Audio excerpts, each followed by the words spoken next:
Hi, my name's Ian and welcome back to my channel. And this is a continuation of the series where we just pick up old games from yesteryear and pull them apart, see what's what. Useful, as I think, to gamers that are coming in, maybe having a look around and seeing what's what, especially through sites like DriveThruRPG where multiple editions of the same games are now available. And just to help guide through the various editions of these old games, see where they've come from, see how they play, and see how they relate to the modern world. So we're still in the depths of the 1980s with some of these, but you know, as time goes on, we'll get to the current editions of things with a mythic brush and a reasonably simple yet realistic mechanic. We are looking today at RuneQuest. Now we are looking at the 3rd edition of RuneQuest, and if anyone's going to have a hunt around for the 1st and 2nd edition videos for RuneQuest on my channel, then you won't find them. Mainly because I have never played the 1st and 2nd editions of RuneQuest. They are pretty similar. I think 2nd edition is a refinement of 1st. But I came to the RuneQuest scene a little bit later. It was when Avalon Hill, as we'll discuss, picked up the RuneQuest name, brand, distribution, and came out with the 3rd edition of RuneQuest. That's when I got involved. Prior to that, most of the games I was playing was Dungeons and Dragons and Traveller. That was the bulk of my gaming back in those early period when RuneQuest 1 and 2 were floating around. So forgive me if 1st and 2nd edition RuneQuest are your favourite things, but we're jumping in partway through RuneQuest's existence here.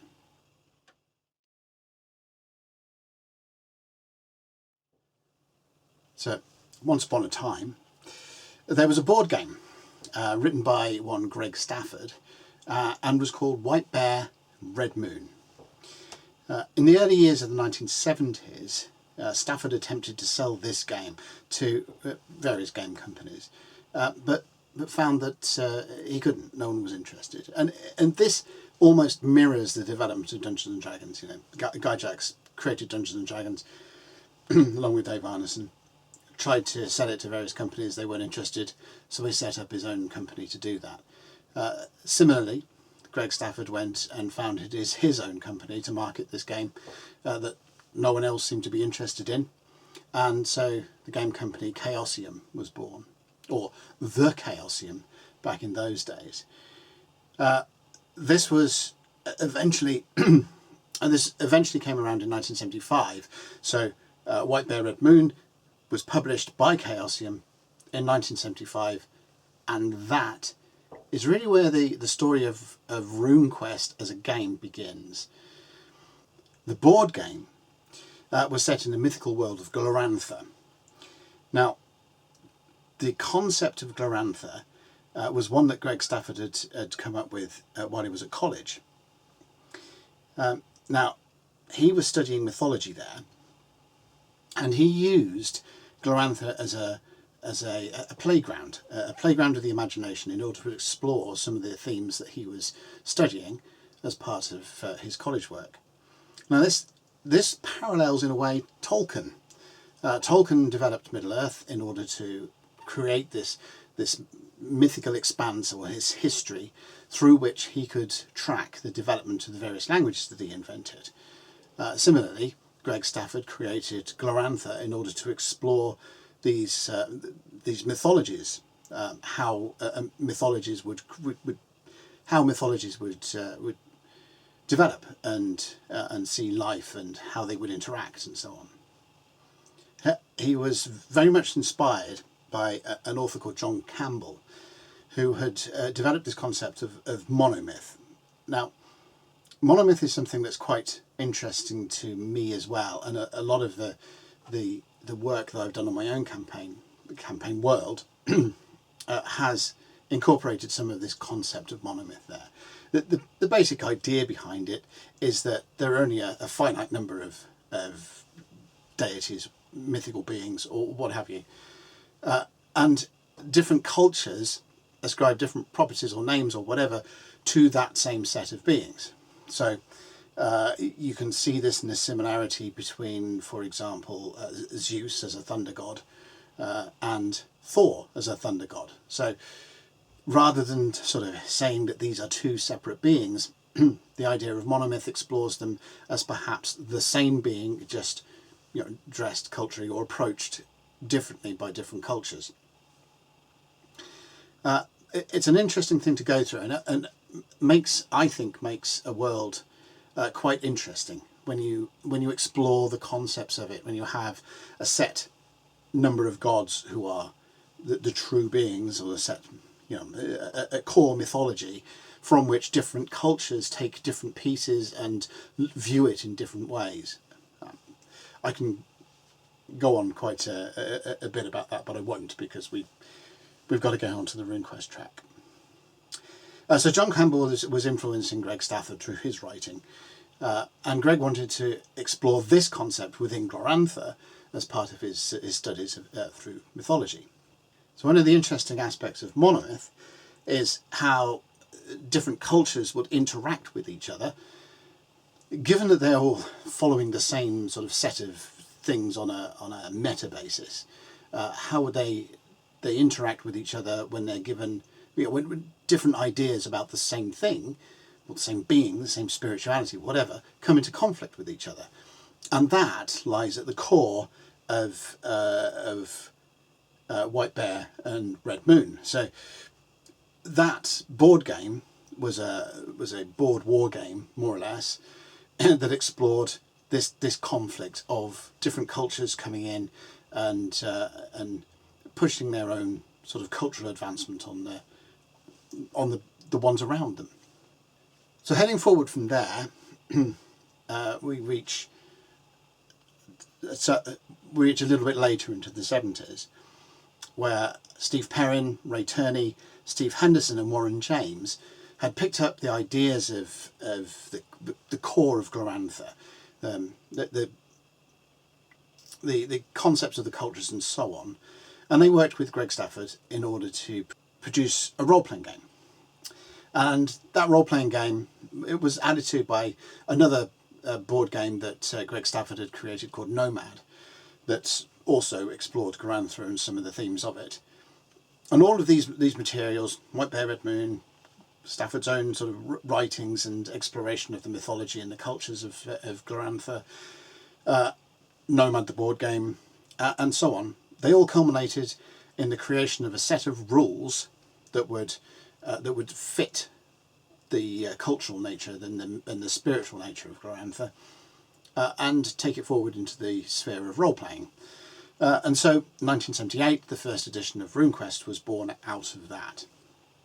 From that first edition from 1978, further refinements were made, the layouts were cleaned up and so on, and the second edition saw print in 1979.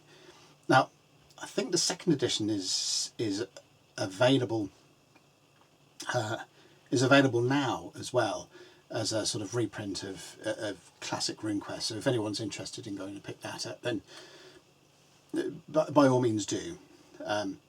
As a bit of an aside, I think the current version of RuneQuest, which is RuneQuest Adventures in Glorantha, which we will cover a bit further down the line in this series of videos, is a better treatment. Lessons learned and refinements to the game and so on, I think is a better treatment than classic RuneQuest, but I'm not going to get into edition wars with anyone that really loves first and second edition RuneQuest. If you do, then great. The whole point about the number of different types of games and the way they handle various things and so on is just part of the fascination of role-playing games.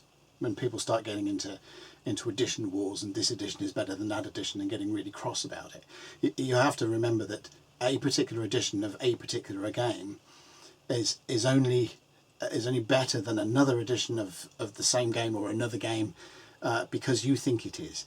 It's an entirely subjective thing. It's like music and everything else. You have your own personal tastes, you have your own personal thoughts on the way things should be and the way things go through. Anything that taps into the creative mindset and role-playing games is one of those, has an inherent subjective mine is better than yours element to it. So I think it gets a bit daft when people sit on internet forums and yell at each other about this game or that game and so on. But you know, I guess that's what part of the internet is for, screaming at each other for no apparent reason. There should be less anger in the world. That's kind of what I'm trying to say there. Anyway, back to this. Back to RuneQuest. So, another aside, 1980, the Chaosium was dropped and Chaosium became Chaosium.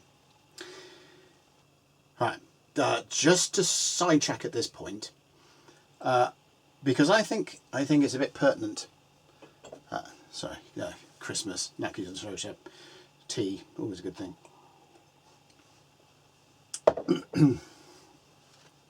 I think it's pertinent to the development of RuneQuest, especially in the UK.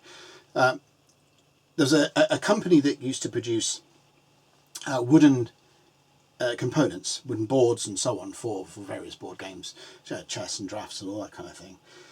They started around about 1975, and you may have heard of them, because they're still around today, and they're huge, and they're called Games Workshop.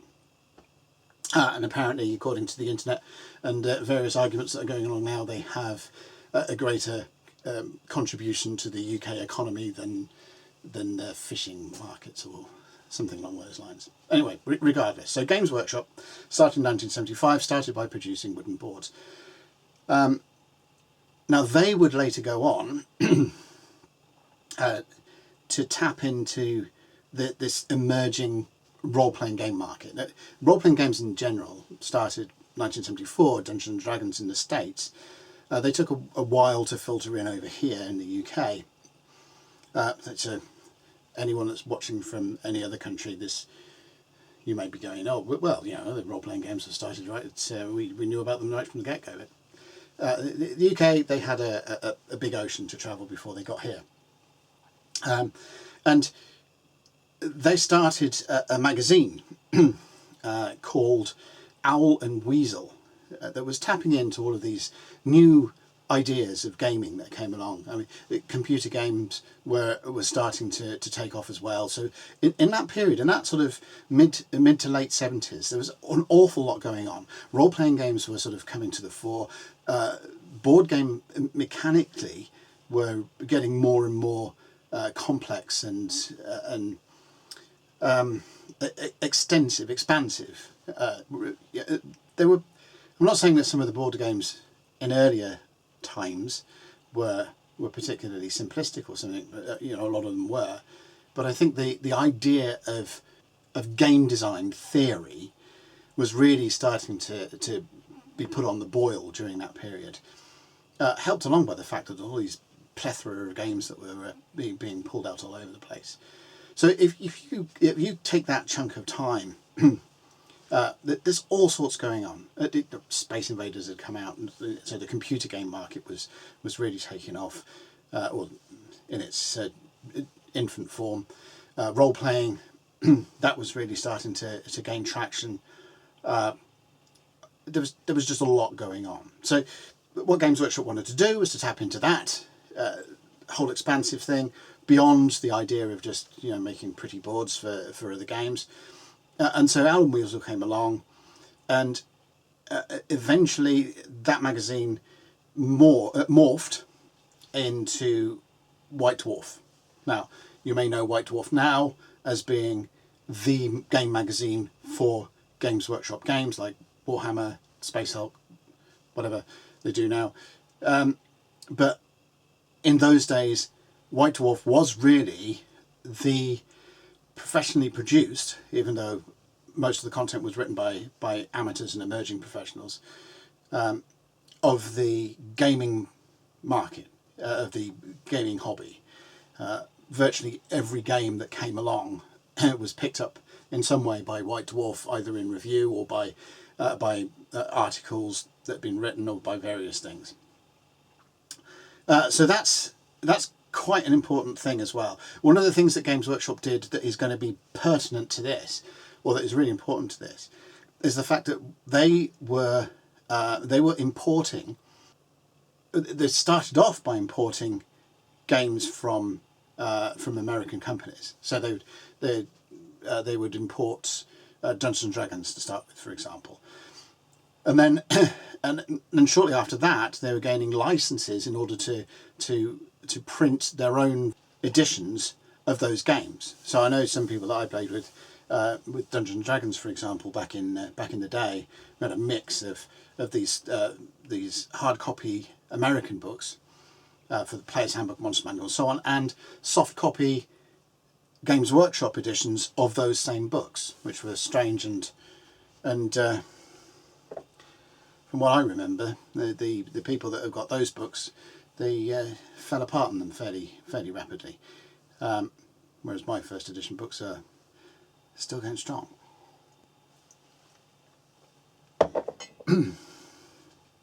Be that as it may. So, like I said, from an American point of view, the advent of Games Workshop and what it was doing for the gaming industry in the UK probably has got no bearing on the US whatsoever.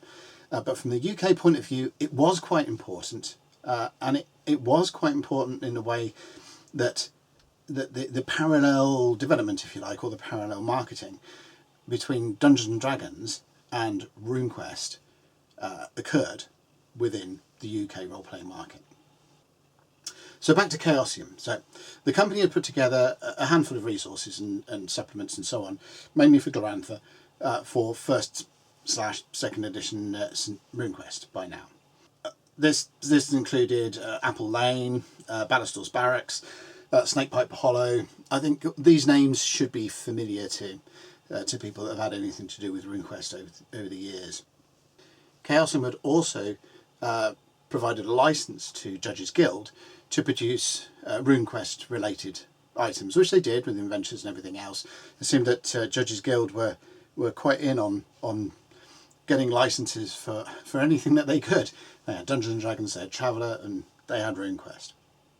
With the advent of second edition, Chaosium that is, took the opportunity to go back and revisit some of the things that they produced for first edition, and cleaned them up a bit. Made a better presentation of it. Since they could now afford to do better presentation for the main rulebook, they did similar with the various releases of their old stuff. And this is a common theme with Chaosium. They do tend to flip back to old products and clean them up for new editions of various games. This has been true of quite a few of the games that they've produced. RuneQuest, Call of Cthulhu, to name but two. They have revisited things and redone them for the better in the main. So by 1980, going back to the Games Workshop idea, by 1980, RuneQuest was really taken off, and at this point, it was Chaosium and Games Workshop came to a licensing agreement, and the first UK edition of RuneQuest came out in a nice box. And this is, if anything, that's the version of that edition of RuneQuest I'm most familiar with. My cousin played it, and I never got to play it, but I read through his copy of the game and so on. Like I said, I was more D&D Traveller. Other people were other games. We all had our little niches in those times, and my cousin was a RuneQuest guy, so fine. So from there, RuneQuest really went from strength to strength, with the Games Workshop edition making it available in the UK pretty easily, and with the second edition being of a nice presentation, being released and distributed virtually everywhere else. The European market was also assisted by Games Workshop, and that lifted it up. I mean, Chaosium were no emerging monolith like TSR, so they didn't quite have the clout or the push that Dungeons and Dragons had, but still, the fact that RuneQuest for virtually its entire run from 79 to 84 was the second best-selling role-playing game behind Dungeons and Dragons. And that says quite a lot. So that kind of puts RuneQuest in its niche for where it was at the time. The second best role-playing game in that emerging market. And during that early period of the 80s, there were a lot of role-playing games that came out from various directions. And this was also helped, especially in the UK, by the fact that it received very regular articles within the pages of White Dwarf. I think from issue 30 on, there was a regular column called Rune Rights that explored all sorts of different things for RuneQuest, as well as a number of adventures and so on. It had a fairly strong following in the UK at the time. So 1984, this is where we're getting up to with our 3rd edition RuneQuest. This is where things get complicated, and I think remain complicated for RuneQuest right up to the present day, really, or right up to the release of the current edition of it. There's a little bit of complexity floating around with some of the leftovers from the post 3rd edition period of RuneQuest's history, but more or less, 1984 is where things start to get a little bit complicated, and they just got worse from there. But for the meantime, 1984. In 1983, Chaosium and Avalon Hill. Avalon Hill were a huge manufacturer of board games. They had, if you were into the sort of fantasy / war / science fiction, all of that kind of genre-based board games, especially hex and counter board games, and numerous other bits and pieces, then you would absolutely be familiar with Avalon Hill, and you would very likely own a fair few Avalon Hill games. So they were a large distributor and very important. I mean, it was Avalon Hill were approached in the start, by Guy Jackson, one of the companies that he took Dungeons and Dragons to, so even though Avalon Hill as a name may not be so familiar to modern day gamers, back then it was a huge name. So in 83, the Chaosium were negotiating with Avalon Hill for distribution, basically, to make use of Avalon Hill's larger distribution network. Chaosium were getting a lot of success with RuneQuest, and they felt that they could get more success with RuneQuest if they tied in with a larger company, and that's a fair point. And so Avalon Hill were a sort of natural partner to try and go through. And I think from Avalon Hill's point of view, they had gone through their period. They'd refused Dungeons and Dragons. They'd now seen Dungeons and Dragons becoming one of the biggest games on the planet in that kind of genre.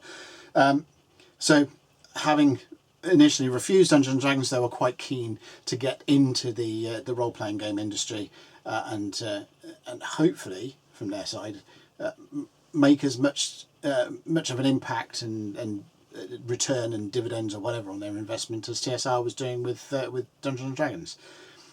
And so the partnership was a two-way thing. The Chaosium would get a better distribution network for RuneQuest, as hopefully it would continue to grow, and Avalon Hill got in not quite on the ground floor, a few stories up, with the second best selling role-playing game out there, and bring that under their wing. So seemed like a win-win. And so in 1984 we got the Avalon Hill edition of RuneQuest, which is 3rd edition RuneQuest. So this is where we go. A game of action and adventure. This being the deluxe edition. We'll come into all the various editions that they pulled out. My poor old copy has been through the wars a bit. It's quite a fair bit of tape holding it together. But still, so 1984. RuneQuest 3 came out, published by Avalon Hill and Chaosium in partnership. So part of the scope of 3rd edition was to sort of divorce it from Glorantha a little bit. Now, 1st and 2nd edition RuneQuest had pretty much been nailed to Glorantha. It wasn't impossible to use the things for to have any kind of game you like. I mean, the system underneath RuneQuest is quite generic, and it is generic to the point, or demonstrably generic, because for a start it forms the roots of basic role-playing, BRP, that has then powered so many games. Call of Cthulhu is one of them, Stormbringer, so on. So RuneQuest begat BRP, begat a plethora of games that we still know today. So one of the things that Avalon Hill were keen to do is to, much in the same way Dungeons and Dragons did not have a nail to the mast setting. It had settings written for it, so it had Greyhawk, and by 1984 it had Dragonlance. Forgotten Realms hadn't come along yet, but it also had third-party things like Wildlands. Although the Wildlands was generic, it still had a Dungeons and Dragons license over the top of it. So with the scope of Glorantha being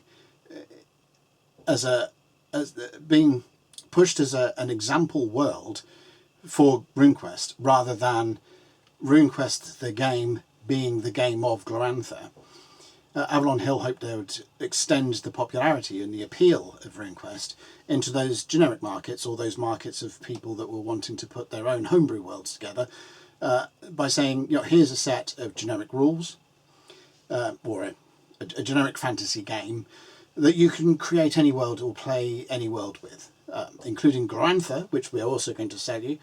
They also gave Fantasy Earth as another example that started off in the box and extended out a bit. The way that Avalon Hill marketed it was the core game was not pinned to any particular world, although in certain editions, including the deluxe edition, you did have a Glorantha book that just gave you an introduction into Glorantha. The rules themselves had nothing to do with Glorantha. You also had, again, the deluxe set introduces you into Fantasy Earth, and you had products such as Vikings and Land of Ninja that would tie in with Fantasy Earth. And you also had these products that were called gateway products. And now these would just be generic products that could be dropped in anywhere. They were either tools that could be used by games masters and players, like character sheets and whatever, or they were truly generic scenarios and self-contained settings or regions or whatever that could be dropped into anything. They weren't specifically tied to Glorantha or Fantasy Earth or whatever. And as with second edition, when Chaosium revisited the first edition ones and brought them up to speed and rejigged that product line, the first edition product line, to match the second edition aesthetic, and also because the rules had changed fairly significantly between first and second. Still a recognisable game, but they were different games. Same concepts, same idea and statistics in the way that the game played, just things had been rejigged enough for second edition stuff to need work to work with third edition. And so Chaosium with Avalon Hill set about revising a bunch of the old second edition materials, Apple Lane and so on, to work with the third edition rules. One thing I found confusing in the releases that Avalon Hill were putting towards the game is they had these box sets that were numbered. This is just an example of one. Happens to be sitting on my shelf. So this is box 4, which is Vikings for third edition RuneQuest. And one of the things I might have found less confusing would have been if they had put the numbering in sequence or numbered things differently according to whichever setting that they were going through. The Vikings one obviously sits for Fantasy Earth, but we'll just go for another one. This is box number 5, which is Gods of Glorantha, which, you know, obviously isn't Fantasy Earth. So you've got two subsequent box sets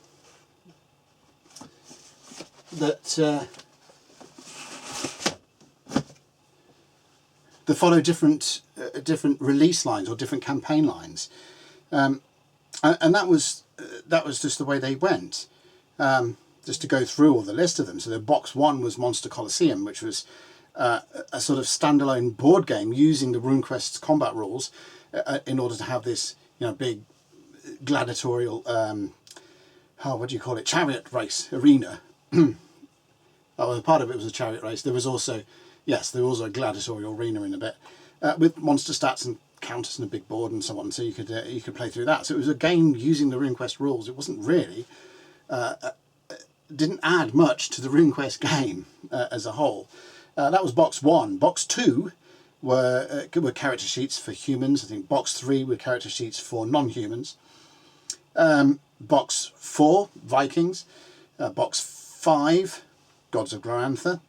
Box 6 was a gateway box set, which was Griffin Mountain. Then box 7 was Land of Ninja, so back to Fantasy Earth. Box 8 through to 11 were also Glorantha, so 8 was Genitella, 9 was Trollpack, 10 was Troll Gods, and 11 was Elder Secrets. Then I think that was it. So there was 11 in total. Yes, 11 in total.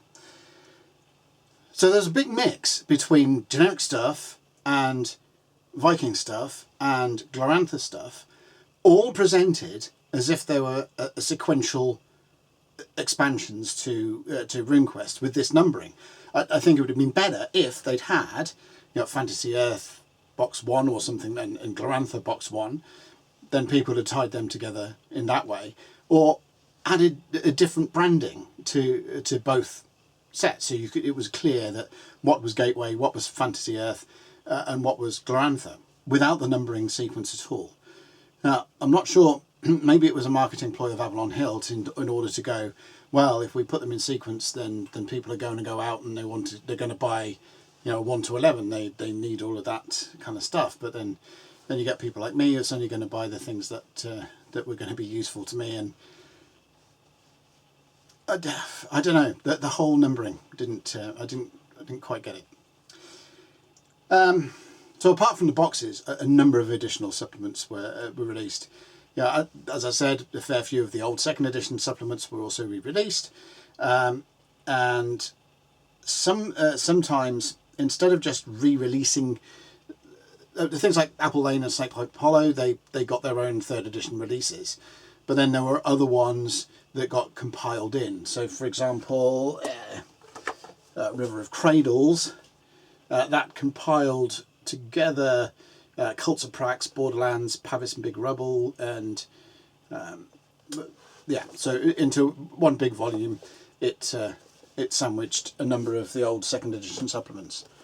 And most of those were Glorantha based. There were some that were gateway or generic stuff. There's RuneQuest Cities, which I think is one of the best, regardless of what system you're playing.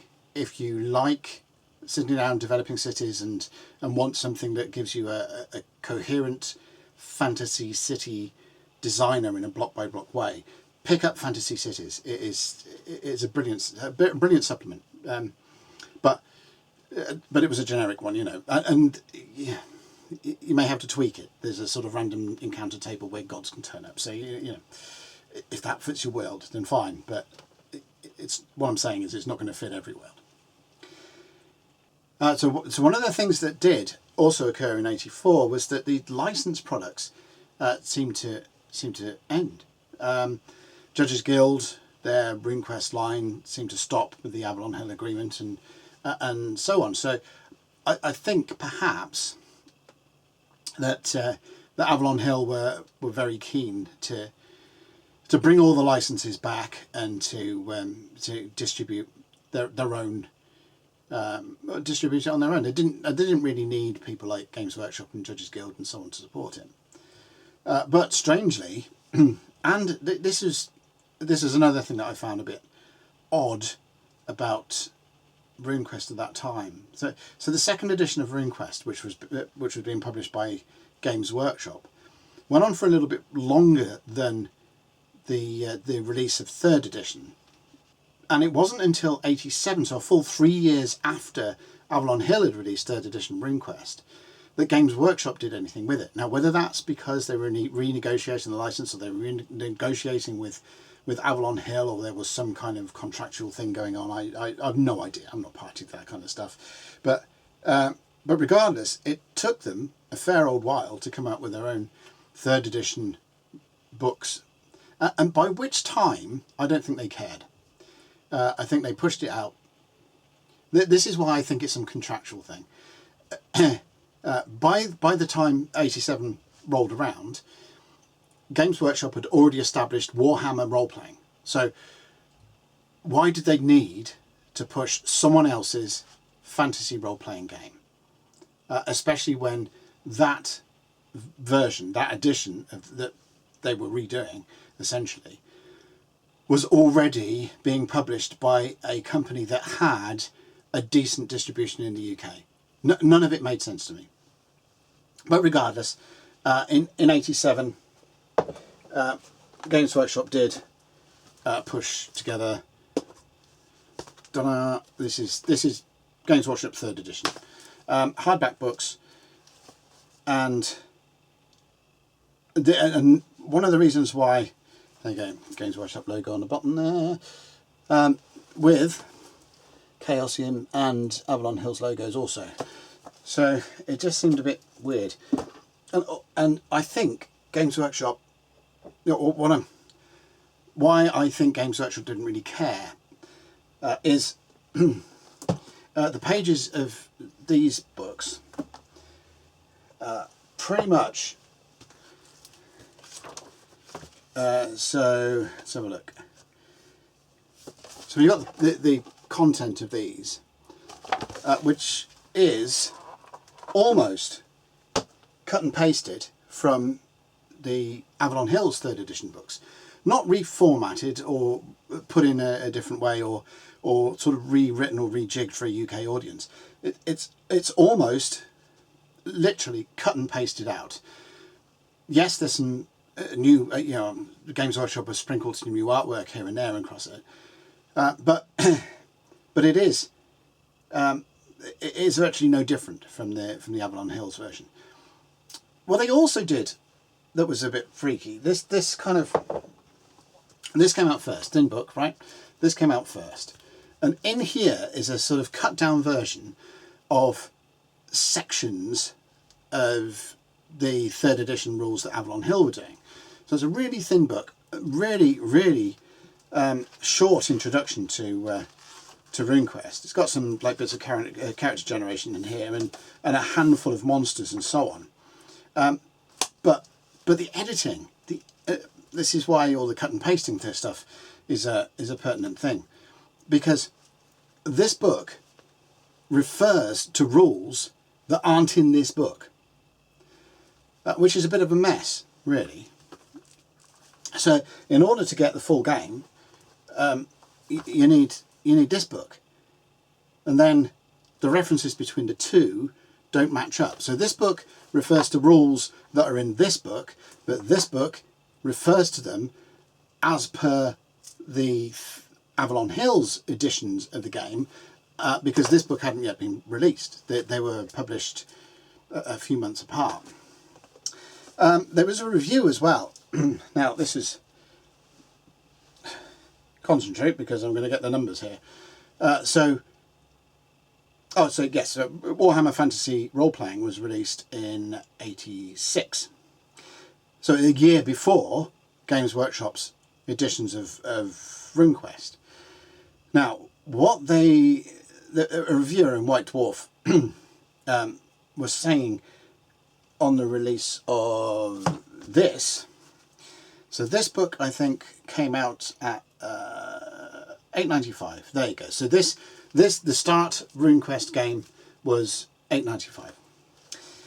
The deluxe edition, here was, I think, about 40 quid, right? So this Avalon Hill edition game was about 40 quid, which back in 1984 was not insignificant. Birthday money and all that. When you get to Games Workshop, the reviewer was saying, so Peter Green, reviewing in White Dwarf, he was going on up, the deluxe set for RuneQuest costs 40 quid. That's really expensive for a game. It's much better to go and spend $8.95 on this. But this wasn't complete. You didn't get the full RuneQuest experience with this book. So your $8.95 bought you a book that was badly referenced, that was cut and paste. And yes, it's a hardback, but you know, like the softback versions of D&D, it's it survived. But still, so $8.95. Then you had $12.95 for that. And that got you part of the way there, and you still weren't at the full game. To get the full game, you had to buy Monsters books up there somewhere. So you had to get the Monsters book from Games Workshop, and even after that, you still did not have everything that this 40 quid box set had. So your total, if you've been counting up, so you got $8.95 for the basic rule book, you had $12.95 for the advanced rule book, and then you had $9.95 for the Monsters book. So that came out to $31.85, 9 quid short of the Avalon Hills edition of the game. And I would say you probably needed another book in order to fill out the rest of the missing material from the deluxe thing. So Games Workshop weren't producing an edition of the game that was cheaper. They were producing the same game for the same price, but in a really strangely formatted, badly referenced way. And don't know. I find these books sometimes a little bit easier to reference, and their being hardback is certainly an advantage. But I think the reviewer going down the cost line of it was barking up the wrong tree there. So as we discussed, in the UK, especially in the UK, the idea of RuneQuest being a role-playing game that was pushed by Games Workshop and so on, which had helped its second edition gain traction in the UK. That was now over. Games Workshop were more interested in Warhammer, and that certainly into 1994, where White Dwarf itself stopped any articles about any other game. So they weren't supporting it through the pages of Games Workshop. Those books weren't published for any great length of time. Games Workshop didn't really care about it. Avalon Hill, I don't think Avalon Hill understood how to push a role-playing game. They certainly didn't push it into the stratosphere as Chaosium, I think, had expected them to, and I think they expected it to as well. You know, the Games Workshop, the RuneQuest at the time that Avalon Hill came in was on the rise. Dungeons and Dragons, maybe people had started getting a bit fed up of it or something like that. You know, but by the time '84, then first edition AD&D was a good few years old now. TSR were trying to go through that process of reselling all their books. This is one of the things that's kept Dungeons and Dragons going.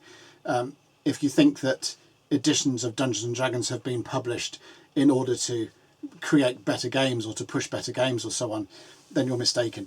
The whole reason that Dungeons and Dragons has remained on top, or one of the reasons has remained on top, apart from being a good game written by good people, but every so often they need to produce another edition of the game in order to resell the core books again.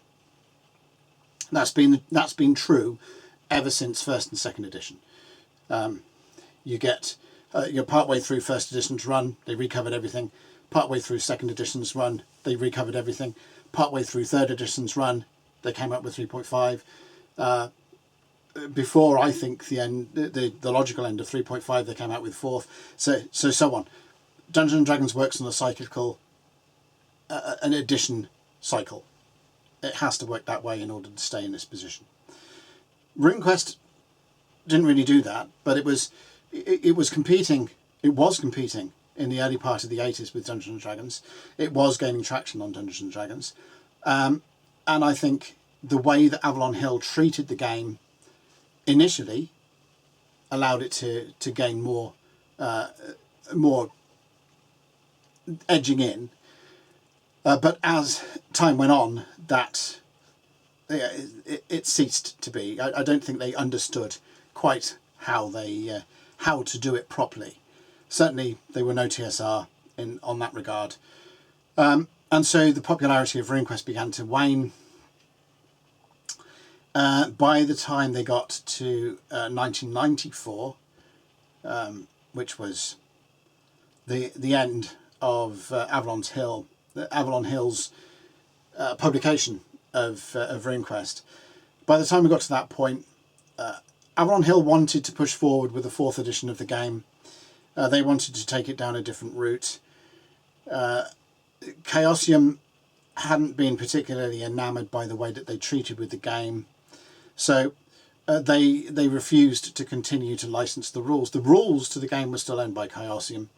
The name RuneQuest was effectively owned as part of the deal that they'd made, was effectively owned as a trademark by Avalon Hill at that point. The rights to Glorantha remained with Greg Stafford. I think that was quite a wise move on his part. And so that was it. 1994, Avalon Hill wanted to push forward with RuneQuest 4, various elements within Chaosium and with Greg Stafford went, we're not keen to get on board with this. Avalon Hill attempted to produce something called RuneQuest Slayers. I've got the prospectus for that somewhere when that was first announced. Seemed a bit of a messy concept to me, but regardless, the game never saw light of day. If you hunt around for Rune Slayers or RuneQuest Slayers, if you search the internet for it, you will find a free copy of the rules.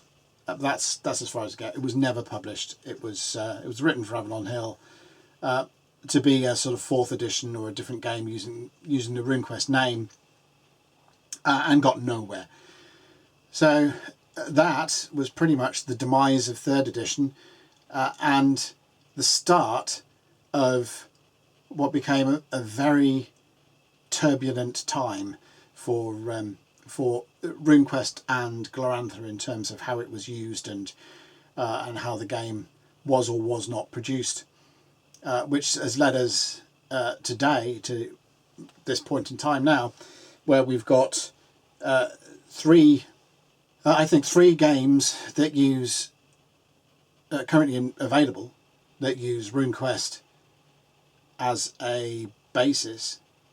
One of which is Chaosium's RuneQuest, one of which is Mithras, and one of which is Legend, which we'll all deal with them at a later point in time. But the whole period between 1994 and I think 2018, something like that, as far as Glorantha was concerned, and as far as RuneQuest was concerned, is a tad messy and a tad chaotic and a tad of these licensing wars and arguments and everything else that seem to go into properties these days if they get to any kind of vintage and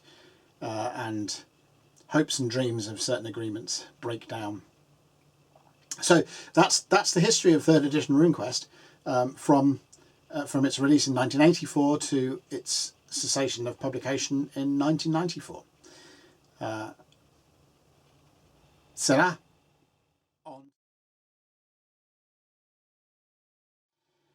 So there's no doubt that Dungeons and Dragons was the first role-playing game, or at least the first fantasy role-playing game within the concept of what we understand now as a role-playing game. And because of that, many people have an expectation that all role-playing games are like Dungeons and Dragons. I think that sets up the expectation, and then sometimes they get confused. So to understand RuneQuest, I think you have to break away from what you understand as a role-playing game from perhaps a Dungeons and Dragons perspective, and think a little bit different. Think of it in the same way that if you are Canasta and Bridge, they're related games. They're both card games. They seem to be similar on the surface, but once you delve into them, you'll find that Canasta and Bridge are very different games. And this is because RuneQuest and Dungeons and Dragons have very different origins. D&D came out of wargaming. There's absolutely no doubt about that. It was built originally as a fantasy supplement for chainmail, and for a long period the wargame rules for chainmail were the rules that Dungeons and Dragons was using for to manage its combat. Pretty much D&D in its early incarnation was a man-to-man supplement with fantasy elements to chainmail. And this pretty much remains true today. It's not that Dungeons and Dragons is a war game, that's not what I'm saying, but if you look at the way that scenario structure goes for Dungeons and Dragons today, then you'll see that that it follows an episodal skirmish type of structure to it. So yeah, I mean, 5th edition goes on about the pillars of Dungeons and Dragons and adventuring being exploration and combat and interaction, the social side of things, which is true. I mean, all of those elements are true, and they're true in any role-playing game. But when you actually read the scenarios and the way that they're put together, what you have is social interaction and exploration leading into the next set-piece skirmish. So really, a Dungeons and Dragons adventure today is an interconnected series of skirmish adventures, and there is an expectation within the rules. It's not an absolute necessity, but there's an expectation written in the rules that you are using a grid with figures placed upon that grid to show the location of various things when a combat occurs. So from that point of view, that's how Dungeons and Dragons is, where its origin lies, and where it still is to a certain extent today. A series of linked skirmish encounters with a storyline put over the top of it. Where RuneQuest gets confusing for people is it didn't come from wargaming, and so therefore does not have that expectation of jumping from skirmish to skirmish. In fact, if you follow the rules through, you'll find that combat in RuneQuest is incredibly deadly, and if you are of a mind to want to throw yourselves in combat as much as you would do when you're playing D&D, you would find your characters being very dead very quickly. So it doesn't have that, and the reason why it doesn't have that is that it was born out of this concept, as we discussed in the history, this concept of it being a vehicle to explore spirituality, mythology, monomyth, cultural interaction. And the rules are then, therefore, built around that aspect of things. The capabilities of characters are not necessarily constructed around how well they would perform in an exploration kind of setting. I mean, there are sort of elements of looking, searching for traps and so on, but they're not specifically labelled there as class abilities. There are no classes in RuneQuest. Your characters are just as likely to have born from farmer stock as as heroic thief stock or anything like that. So the purpose is not to go and dive down a dungeon and go from skirmish room to skirmish room, or in a outdoor wilderness sense, going from what is still essentially skirmish room to skirmish room, just with a different veneer on top of it. There's very little of that. It's not so much a moving figures around on a grid at all. That is hardly, or that idea of doing that is hardly mentioned in the rules at all. I think it's possibly mentioned as an option, but it's not. It doesn't form part of the rules as per se. And there are no specific goals. Now, I think I mentioned this within the Traveller video. One of the things that drives people to play D&D is the very tangible benefit of gaining experience and gaining levels as they go through. And you have an immediate target. Every level, your immediate target is to achieve the next level. Traveller doesn't have that because there are no levels in Traveller. You have to create your own goals for your character, be that, paying off this month's starship mortgage or whatever. And so it is with RuneQuest. RuneQuest doesn't have levels. It doesn't have that immediate board game-esque satisfying staged next step goal. You have to, within a role-playing sense, come up with your own goals for your character. And that infers that you have to immerse yourself in the rules, in the world, so that you can inspire yourself to making an informed decision about what your character's goals are going to be. There's no point in obviously making up goals to your character that in no way fit the world that you are travelling through.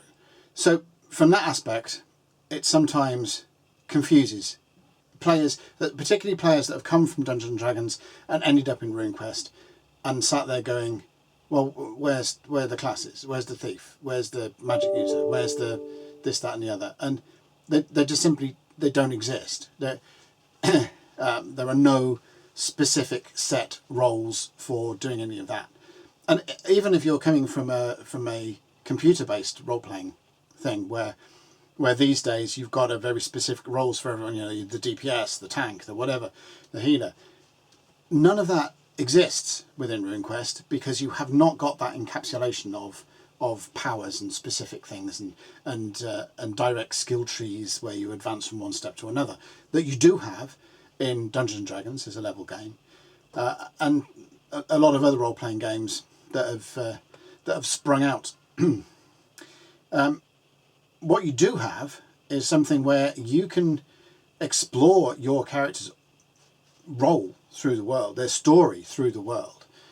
The skills that they develop are the skills that they use directly. So it takes a different philosophy of play to understand and to play through RuneQuest than it does to play through Dungeons and Dragons. You can tell that the role-playing game computer industry has grown up on the immediate goals and skill aspects and skill trees and whatever that Dungeons and Dragons provides, because they're very, very codifiable and lend themselves much more easily to a sort of confined area of development that you need with a computer game. But like I said, RuneQuest is a different animal completely. So this concept begins with character generation. Your character's background really does matter. It's not something that you lay on top of the character to invent a story to roleplay through or something like that. It is the background of your character directly feeds into your character's capabilities from the start. So certain skills or certain languages, certain cultural aspects, certain things will just be unknown to your character at the start. Your meta gaming concept for your character may be during the course of play to go and seek those things out and to learn those things. From the start, I mean, he may have come from, like I said, he may come from farming stock. His skills on horticulture and animal handling and all that kind of thing may be really well up there, but, you know, give him a sword and he's going, what the hell is this? And he may have some magical ability. We'll come into magic in a sec, but he may have some magical ability that's useful for farming. It may have some healing ability, may have some knowledge of healing herbs and so on. But again, you know, ask him about fireballs or magic that will hypnotize evil priests or whatever. You know, he's not going to know about that. That's got nothing to do with his upbringing. So this is what happens in character generation. You start off by choosing or rolling randomly, and it can be actually quite fun. The character generation sets are set out with random culture, random occupation, and so on. So you can actually follow it through as saying, I just want to see where the dice take me, similar in ways to Traveller, or you can just choose as you're going along. And to be honest, it on a whim, whatever day of the week, it either way is interesting.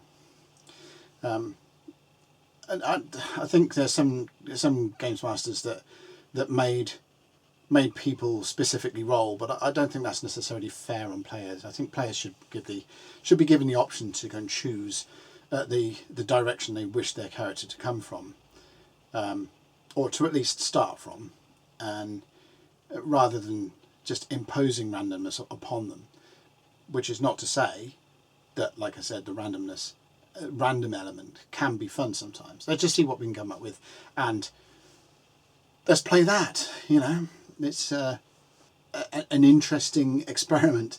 So you end up with some barbarian herdsman who knows a lot about sheep, and sort of sitting there trying to think up ways where this character can be relevant to the adventures that you're going to be having, and the goals and aspirations and whatever that you want this character to progress in. It could be an interesting thought experiment and interesting to play.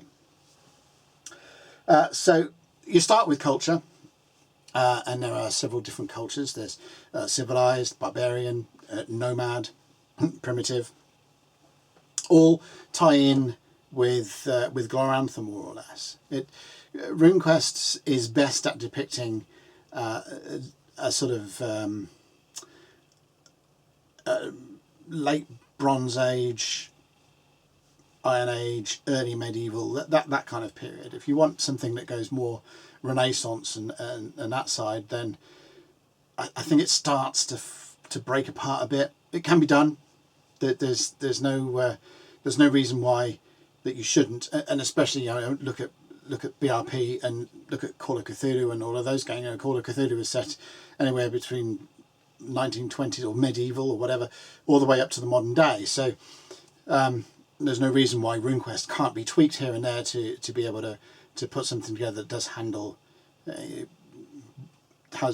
something more Renaissance and so on. But to my mind, it works best within that sort of I think sort of Bronze Age to Dark Age. That's sort of the chunk where RuneQuest excels. From there, you roll your characteristics. Now, characteristics are either rolled specifically, or they can be. You can use a points-based mechanism to go and spend points on divide them between the characteristics that you have, or you can do a combination of the two. So roll a combination of a dice, gain the points and spend them. There are 6 characteristics, and they're pretty similar to Dungeons and Dragons, and they also use the 3 to 18 range that D&D uses as well. So there is a correlation between Dungeons and Dragons and RuneQuest that can be taken advantage of. If you're switching from one game to another, or you want to, say, pick up an old D&D module and run it with RuneQuest. Virtually any edition of RuneQuest, actually. So the characteristics are strength, constitution, intelligence, power, dexterity and appearance. So you should all, I think those that have got any kind of connection with games or whatever should be familiar with all of those. Power, maybe not quite. That's a sort of connection with magic and your general affinity and capability with magic. Now for a human, like I said, they run like 3 to 18 is a norm for a human. That sort of ubiquitous 3d6 bell curve kind of thing that a lot of games use. But if you're going to play a different race, which you can, and we'll have a little bit of a rant about race in a second, especially in current situations. But if you're going to play a different thing, then the die rolls to generate the characteristics may be differently. So a dwarf, you'll use a different dice combination in order to generate your constitution, for example. An ogre, you will get more dice to roll for strength and higher strength rolls. So it doesn't do it in the way that Dungeons and Dragons does it by saying, here is a bonus to add to your roll at the end of, after you roll 3d6 plus whatever. What it does is say, okay, you actually do roll a completely different combination of dice in order to get that. And that's the way it does through. So let's just go, I'm going to touch into race. The use of race in role-playing games has always kind of annoyed me. Dictionary definition of race is by, it goes through sort of divisions of human culture by various traits. And to extend that into role-playing, if you start talking about humans, dwarves, elves, let's just take those three. So you've got humans and dwarves and elves. And if you start calling them races, then through the dictionary definition, which I know is not necessarily the definition that role players pick up on, but that implies, and I think encourages, the play of those non-human races as if they were humans of different statures, different types, right? So there's not a real strong delineation between a human and an elf. And I've seen this plenty of times over the decades of people playing elves no differently than they would play a human. No different to all the other humans. They're an elf, and maybe they pick up on the generic elf whatever traits that they've lifted from Tolkien or whatever book is vogue at the time. But they're just a veneer. That's as far as it goes. It's just in the mannerisms and speech, but not in the direct actions. And I think that's encouraged by this use of race. If you take the race aspect out of it completely and start calling elves, dwarves, and so on species, which RuneQuest does, I think this is the one of the fascinations that I have with the game. Even though it does mix the language up, it does sort of say race in some parts and species in others, but it does make the absolute delineation between humans and non-humans by calling them different species. Now, it may seem like a minor thing, but that, I think, is important and also encourages people to think of things differently. I think just changing it from race, which in the real world everyone understands what that is and what it's in reference to species, which also in the real world everyone understands what that is and what it references to, then I think you're encouraging the mentality of people to go and be different. And I think it's important in RuneQuest, especially since elves are plants. But that's by the by. Rant over. There you go. Consider, in your games or whatever, just consider changing the race terminology for species terminology and see if it makes a difference. It might not, but see if it does. You may be the best role players going, and you may be already have that delineation, and your elves may be completely different from humans or whatever.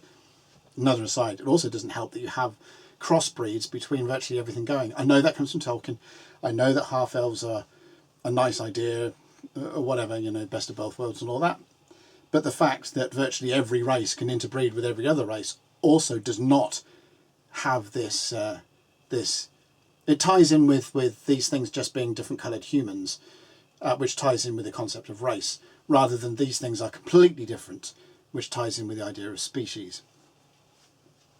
But anyway, let's wander off that subject. So from characteristics, you derive a number of attributes. So attributes are things like hit points. You don't roll for hit points. They are generated from your constitution and your size. You have magic points. Magic points are spent to cast spells, and they are generated from your power. You also have the additional damage that you would do with a weapon blow or whatever, is derived from your size and your strength. So it doesn't just take into account your physical muscles, it also takes into account your weight. Size correlates to weight and physical bulk, which I think is a little bit a better mechanic going through there. So all of those attributes, they tie in to your characteristics. With hit points, your hit points form a single pool, and damage that affects your system as a whole is taken away from that single pool. But they are also divided up into hit locations around your body, so head and abdomen, legs, torso and arms. That makes the combat system a lot more interesting from my point of view.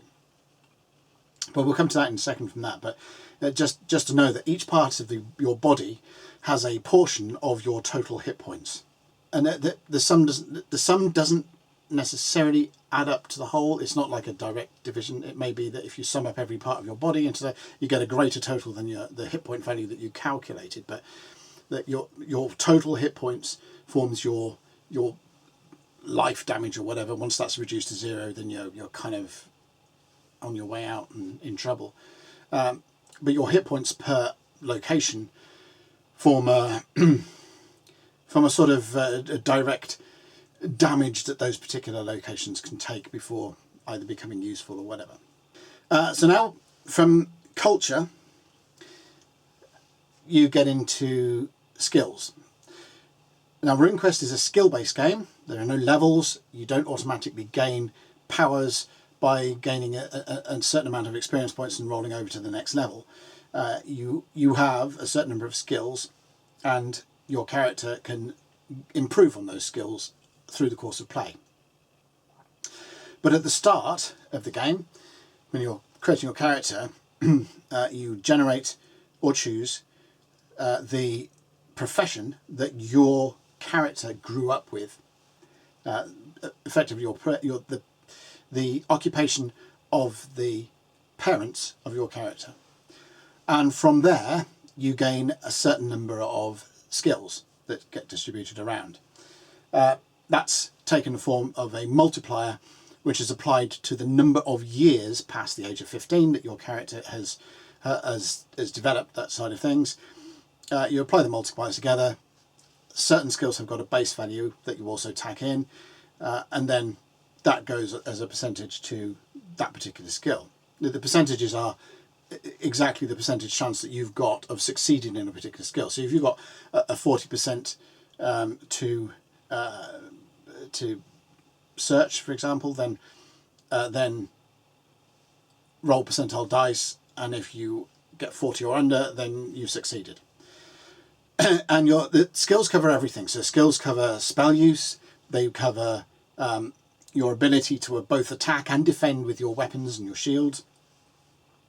They cover the traditional things like sneaking about and hiding and finding things, and knowledges, your ability to apply first aid, your ability to grow plants, a whole sled of stuff, right?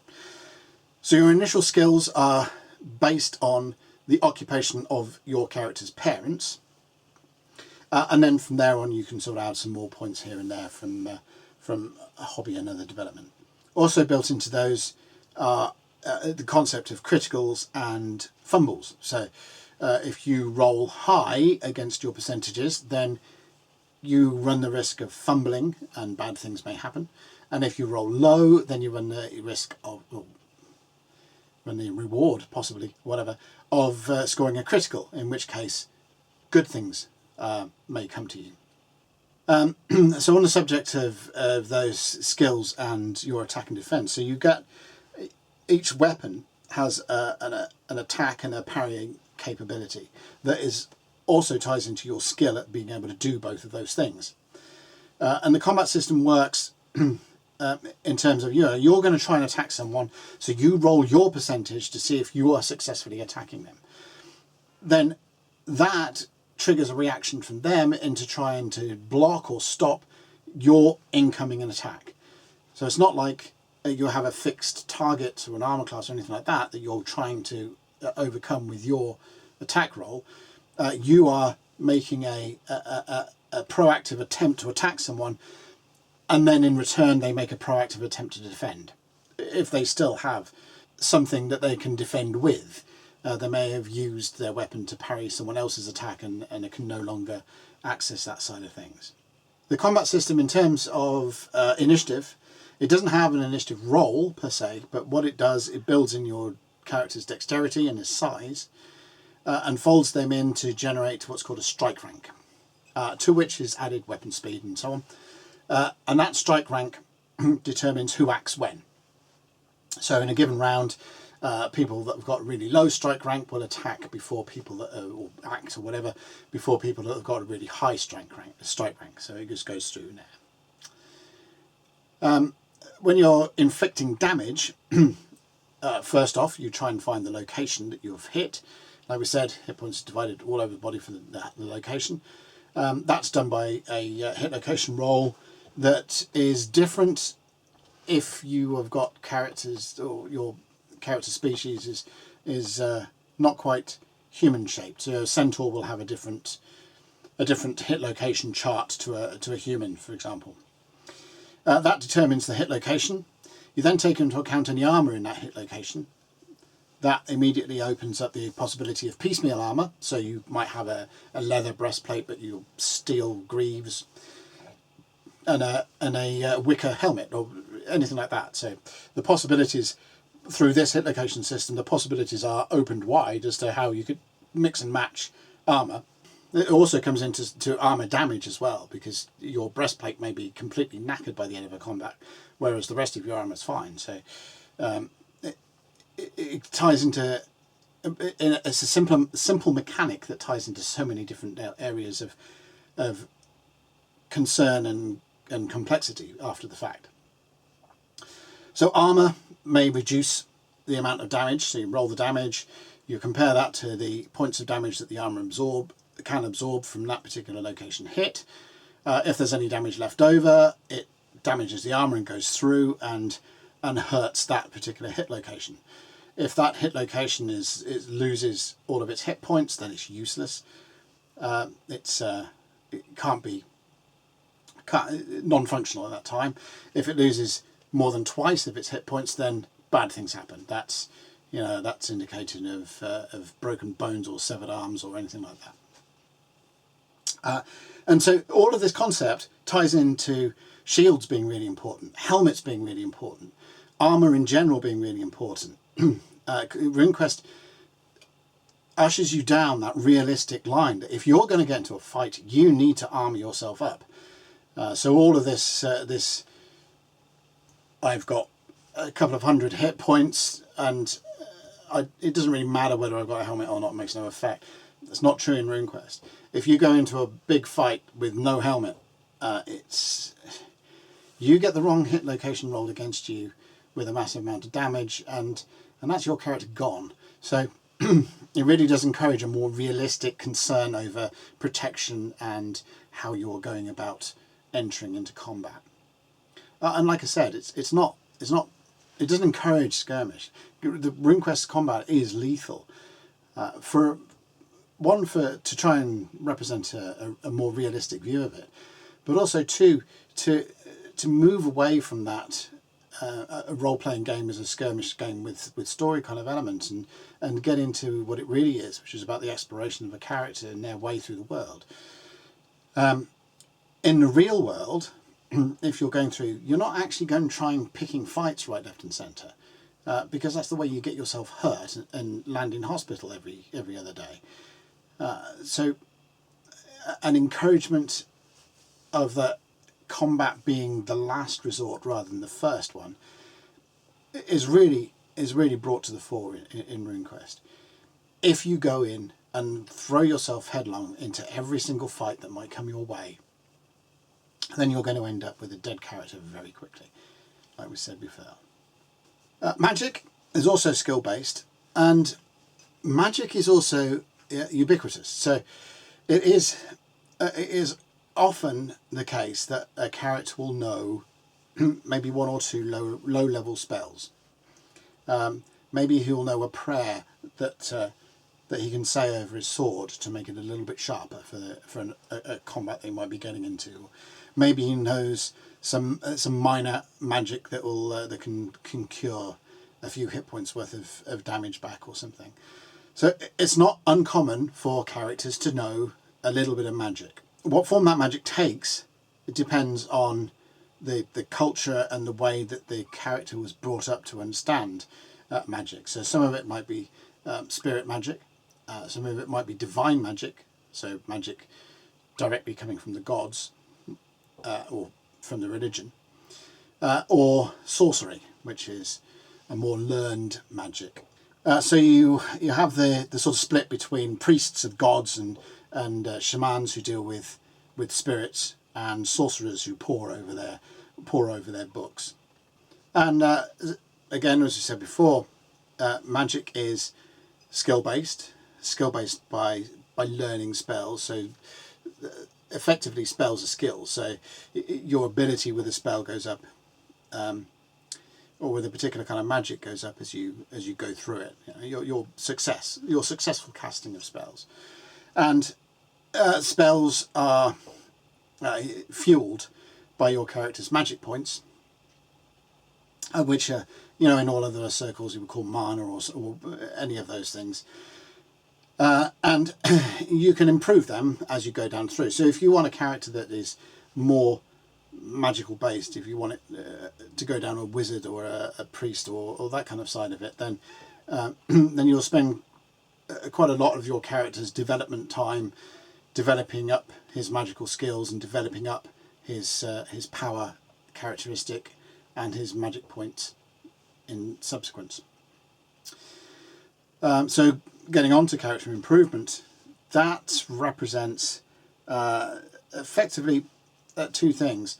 One is experience. The line there is the more you use a skill, the better you are going to become at it. And training or learning or whatever you want to call it, whatever's relevant to the particular skill, which is either going to a tutor and having them teach you some more techniques from that skill and therefore raising your percentage in that skill, or doing your own research and training and whatnot to improve your self-improvement or whatever. But you've got to spend time in those areas. So experience will come along naturally as you play and adventure and whatever, and then whenever you're given downtime or gaps between adventures or what have you, then you can take advantage of research and training.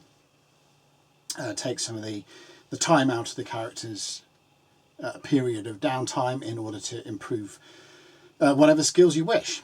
So especially that's probably the main way in which magic using types will advance themselves is through research and tutoring.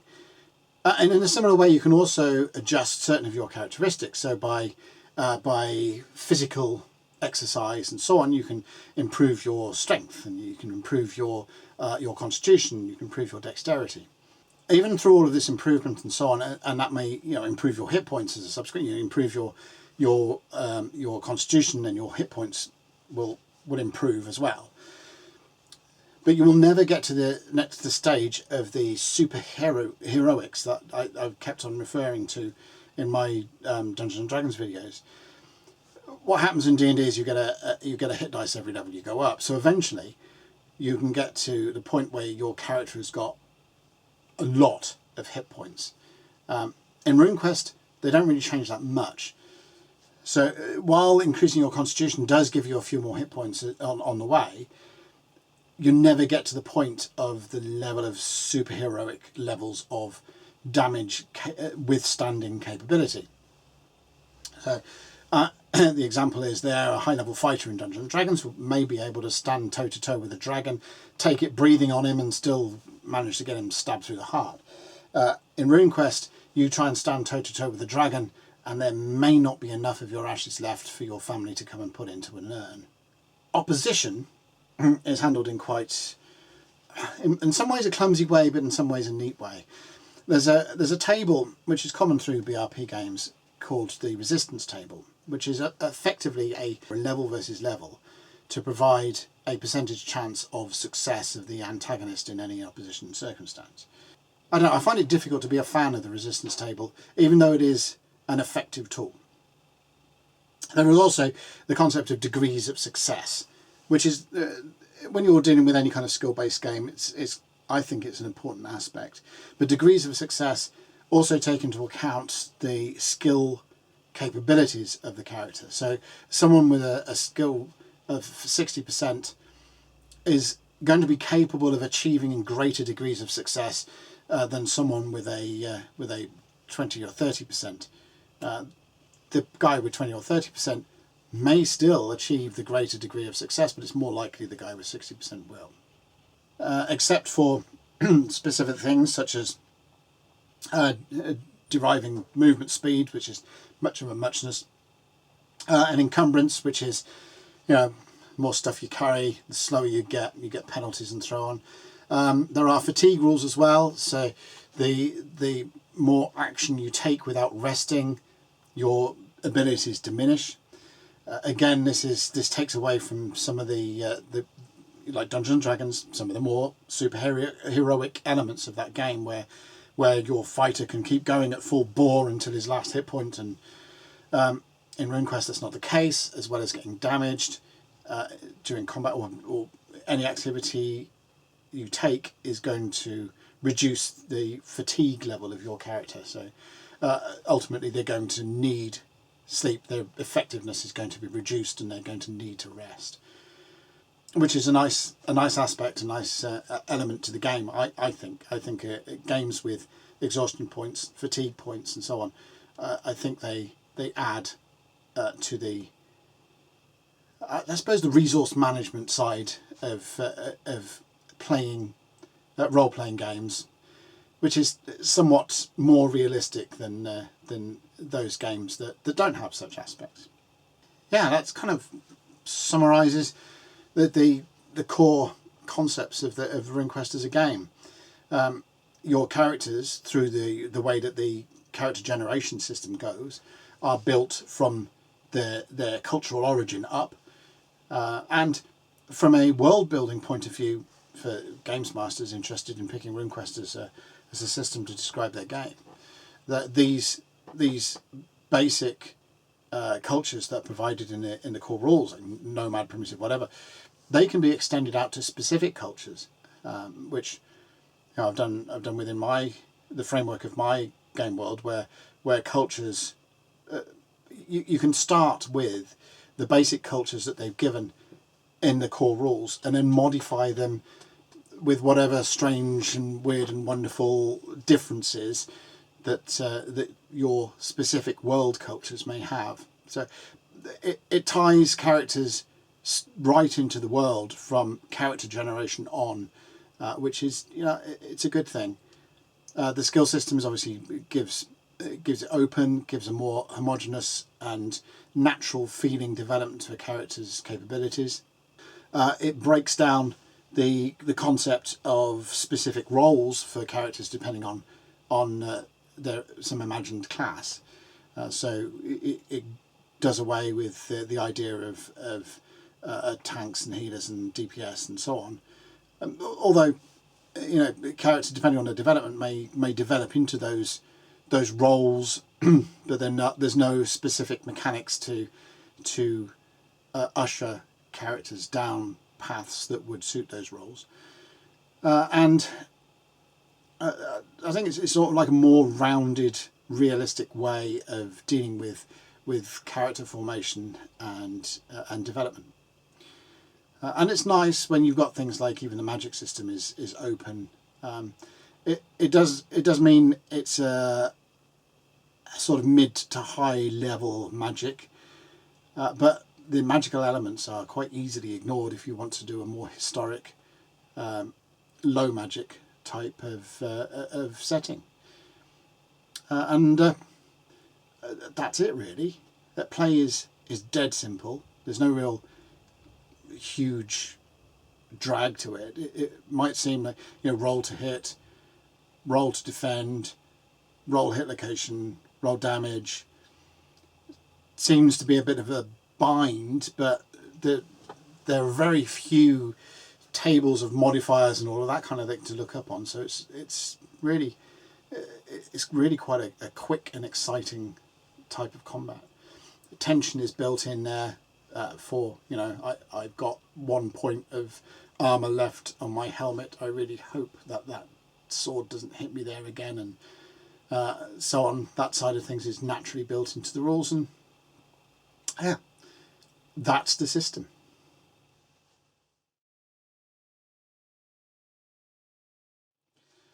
So RuneQuest, especially the 3rd edition, is very much a toolbox game.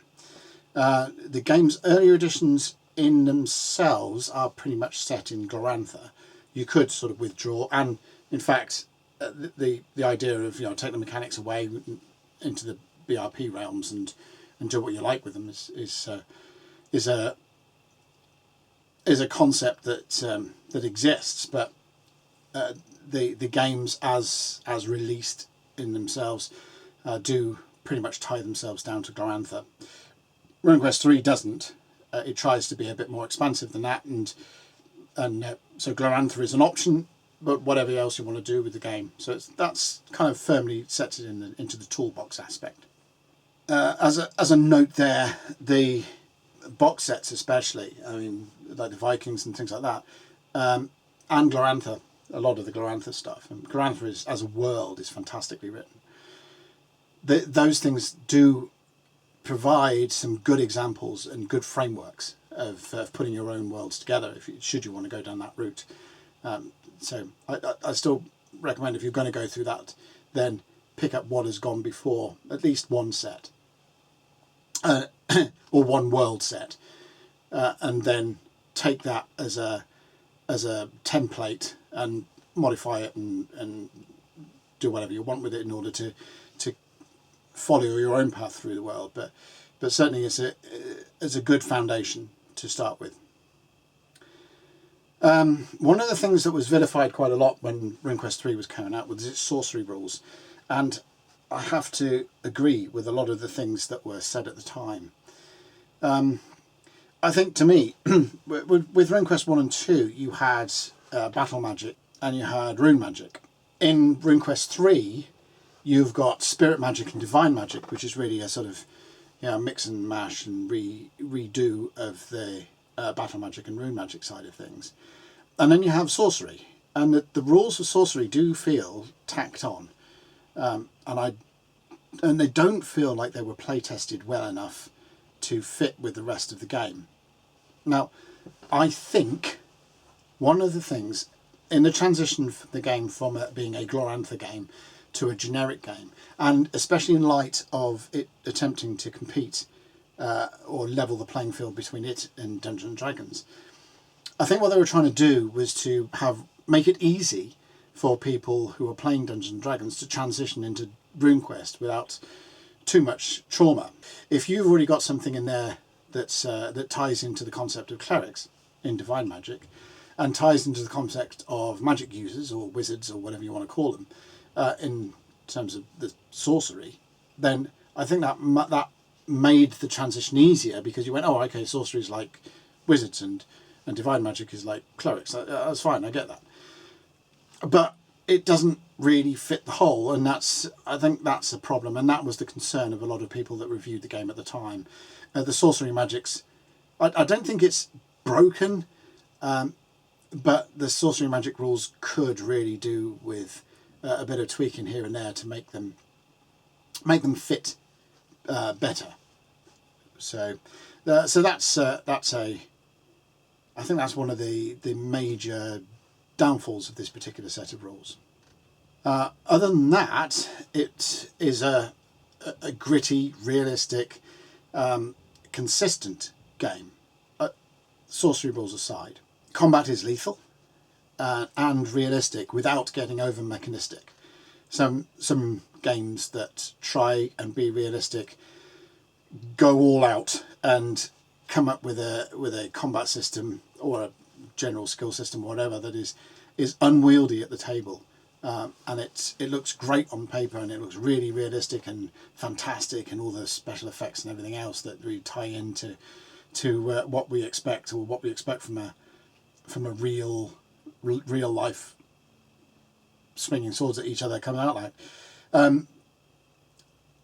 But RuneQuest keeps it simple, so by doing so doesn't affect the scope of play or the speed of play, while still making it feel realistic to actually get into it.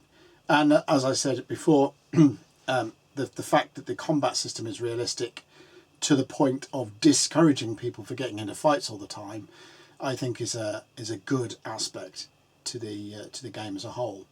It encourages role playing of a different way, a different mindset to going from combat counter to combat encounter. One of the issues with the game, though, was the number of variants and editions and sets that it was released in. Now, usually with games, you just get a core rulebook, or in Dungeons and Dragons or whatever, 2 or 3 core rulebooks. But it's usually quite clear what those books are. With RuneQuest, or the way that Avalon Hill marketed it, you got a whole bunch of different ones, and then Games Workshop stepping in as well didn't help. It just served to muddy the water a little bit further. So for reviewing the game, I mean, you can already tell that I like it, but reviewing the game, I'm going to do it on a release by release, the sets that were released for the game, and go from there. So if we start with the standard edition. So RuneQuest Standard Edition is really cuts down on the game rules and the scope that you've got available to you, and so that I score a 2, and I wouldn't recommend getting that if you want to get into this particular edition of RuneQuest. That's the blue box edition, and for similar reasons, there was a release where you had a separate player's box and a game master's box, which effectively split what's known as the deluxe box set, which is the one that I've got, into 2 separate boxes. No idea why they did that. Whether it was to make the players' books more accessible to players, and if you already had that, then you've got the game master's set to go through if you went down the route of being a games master. But it just seems a little bit daft, because it effectively got the same material as in the deluxe box, split over those 2 boxes. So not the best things to pick up. You're not getting a complete game if you buy either one of those. You have to buy them together if you're going to go down that route. And if you're going to go down that route, then you may as well go for the deluxe box set, which has got all that material in it.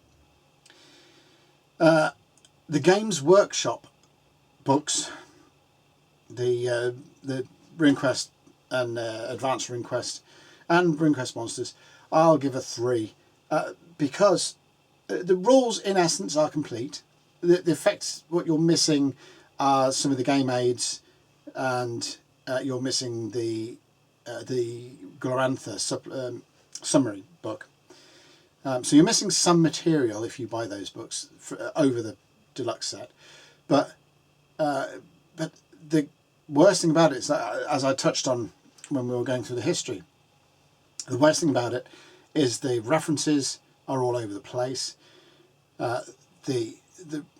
the layout of the rules is copy and paste with not enough consideration for what the material is actually saying. And I think that's just an editorial, lax in editorial standards. You just copy and paste a paragraph over and then don't bother to actually go through that paragraph to ensure that the references that it's making are available or logically presented. So whoever edited it, I'm not going to call any names out, but whoever edited that Games Workshop's 3rd edition RuneQuest books did a terrible job. Anyway, but the rules are there. They're more complete than the standard edition and the players set and the Games Master set taken separately. So they get a 3. The deluxe set to me is where it's at, and that's the edition of RuneQuest that I would encourage, or 3rd edition RuneQuest that I would encourage you to go for if you're interested in this game. Again, confusingly, there are 2 different versions of it. One, which is the one that I've got there, is in a thicker box that has the rules presented in a number of books, 5 or 6. I could open the box and find out. You're not doing your research first. So yes, so these 5. There you go. So this is what you get in the deluxe set. So five of these soft covered books, and also various play aids and a nice big map of Fantasy Europe. So that's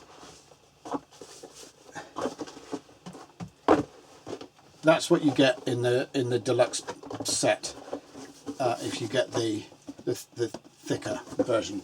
There's a thinner version which effectively collects the material from the books into a single volume. I think you, in doing that, you lose the opportunity to be able to go to have the separate player's book to give around to characters players when they need it, which may be if you buy the compiled version of the deluxe set and the player's box set. Maybe that's where all of those side of things comes into its own, because you then have the player's book separately that you can give around, and you've got your deluxe set that has everything in it that you need as a referee. Anyway, so that's a 5 out of 5, and I want to just briefly touch on this. What I'm doing with these games, and this applies to all of the games as we go through, I'm not comparing, or my scores are not comparing each edition with its other editions or other games. All I'm doing is comparing them with themselves and my thoughts on a general sliding scale of that game in and of itself. So by saying that RuneQuest 3 scores a 5 out of 5 for its deluxe set edition doesn't mean that I am saying that RuneQuest 3 is a 5 out of 5 compared to Mongoose's editions of Traveller, of RuneQuest, or the design mechanism, or the current edition from Chaosium. They will get their own scores, which will also be independent, and that applies to when I'm reviewing basic Dungeons and Dragons and other editions of Dungeons and Dragons and other editions of whatever games. Don't take the scores as being, oh, Ian's saying that RuneQuest 3 is better than RuneQuest Adventures in Glorantha, which is not the case.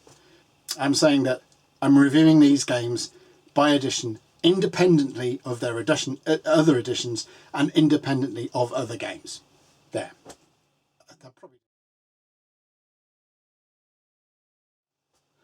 So for the essentials of this game, easy. Go and find the deluxe set, and that will set you up with virtually everything that you need to play RuneQuest. If then you're interested in Fantasy Earth, then go pick up the Viking set, or go pick up the Land of Ninja. These sets are really good representations of the period that they're covering. They didn't do much more than Vikings and Ninja for the for the game. For Fantasy Earth, that's pretty much where they stopped.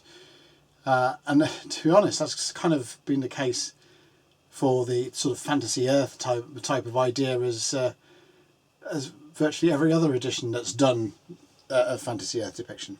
If you're going to go down through Glorantha, then I would really suggest, the reason why I got these out, I would suggest picking these two books up. I'm not sure how much they would eBay for, but I think they are, if you go to Chaosium's website or go through to Drive-Thru-RPG, I think a lot of the old RuneQuest material is available from them from PDF, or there's some RuneQuest classic compilations as well that compile a lot of this information in. But those two books, they're both kind of set in the same region, in the Prax region of Glorantha. So they give you a nice slice of a sort of borderland area of Glorantha that's got some civilized elements to it, some primitive elements to it, some nomad elements to it, some barbarian elements to it, and give you a nice introduction to Glorantha without having to go too deeply into all of the other myriad of gods and cultures and everything else that goes through. So an introductory area, they form a nice solid option. And then from there, if Glorantha takes your hold of your imagination, then there are plenty of other routes you can go through.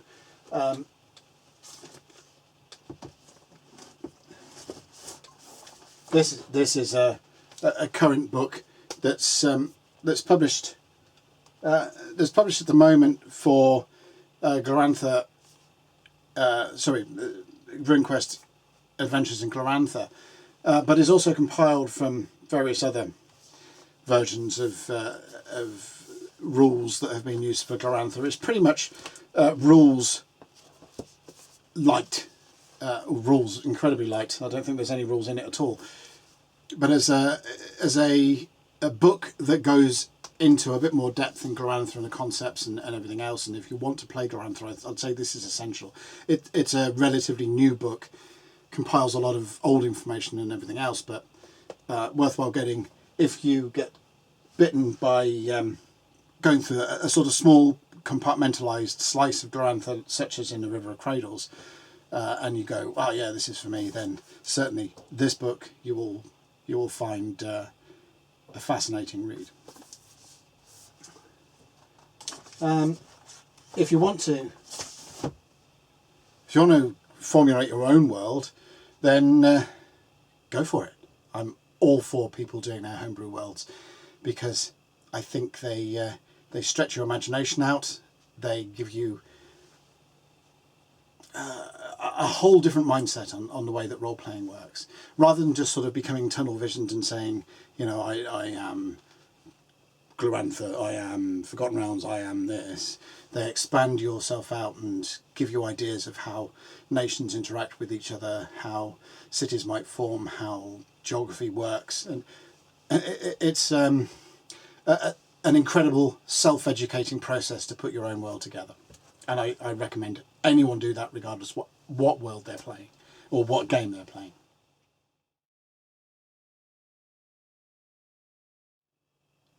So in summary, RuneQuest is a fantastic game, and a great alternative to the superheroics of games such as Dungeons and Dragons.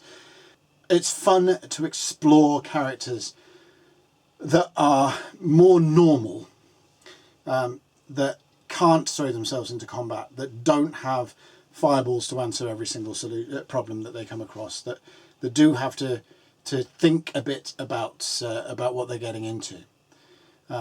So from that aspect, I think a RuneQuest playing experience is very much a good one, as long as you apply the right mindset to it.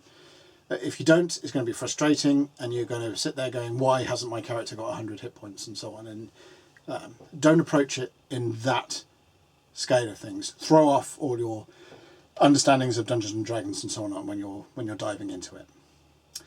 Glorantha can be a fantastic setting to go and explore particularly the sort of spirituality and the monomyth concept.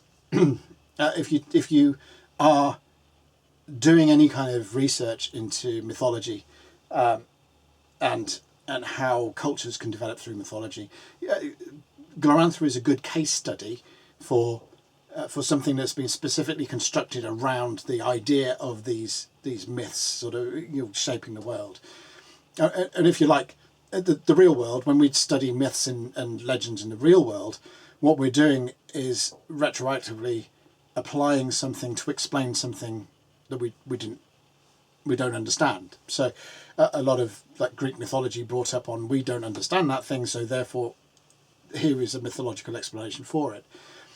With Glorantha, you get a model of, what if these mythologies were real? What if they did actually shape the world? What if they, if the interaction between the two, what if the concept of monomyth was actually a thing and these deities were real? So if you follow Greg Stafford's sort of process through from that, I think even if you're not even a role player, if you go through his concepts of the path that he trod when he was doing his college course on the things, and since, I mean, up until his end, really, he was still continuing to explore some themes and things through Glorantha. So it's an amazing place to go and visit and study. I think the solidity of RuneQuest as a rule set can also be shown by the fact that, for one, it's still around today, and for the second, the number of really solid games that it has inspired and formed the backbone of through its basic role-playing element. This core system being spun off into games such as Call of Cthulhu and so on. And these are such huge games. I mean, it's like RuneQuest in the early 80s was role-playing game number 2, and if you think Call of Cthulhu is very much or seen as the preeminent horror game, horror genre role-playing game, then there's really a story to be told there about the underpinning system, RuneQuest's underpinning system, and the fact that it can become the foundation for all sorts of diverse things, such as Moorcock's Elric stuff and Larry Niven's Ring World. It's also managed to do superheroes. It's also managed to do other fantasy and science fiction and horror, and it's just a solid system. And RuneQuest is probably the eminent implementation of that system. Also, being a percentage-based system, that lends itself to tweaks and modifications and all that. Well, I think I've said before, if you've got a span of 20 like you have with the D20 system, you have got a finite area of possibilities within that core dice mechanic to play around with. Where if you're using a percentile system, that extends out to quite some way. And those games that are based on percentile systems also tend to be thievable for each other. It's easy to take a system that you like, or a block you like from one percentile based game, and bring it into another. So, like for example, if you wanted to mix in some of the concepts from Rollmaster into a RuneQuest game, then you could. The two are almost directly compatible, as opposed to having to go through a conversion factor with the likes of that you'd have to do for Dungeons and Dragons. So that's RuneQuest. It still stands in my mind as one of the essential games on which the role-playing game industry as a whole was founded. I think there's about 4 or 5 games that upon which the whole industry and every single role-playing game that you know of today stands on the shoulders of. And RuneQuest is one of those. Dungeons and Dragons is one, obviously. RuneQuest is one. Traveller's another. So I think there's a finite number of games that stand at the bottom of the pile, without which the concepts of game design and and mechanics that we know of today would have struggled to find their way through the darkness. So yeah, I would encourage anyone to pick up any edition of RuneQuest and give it a fly. Like I said, here I'm starting with 3rd edition RuneQuest because it's the version I started with, and I still have a bit of affection for it. So there you go. So in the next video, I've no idea whichever game comes off the shelf next. So quite possibly it might be Rolemaster Standard System actually. So yeah, so we'll see you in the next one, and like, subscribe, share, and all of that kind of wonderful stuff that is traditional for people to end these videos on. Ta-ra for now.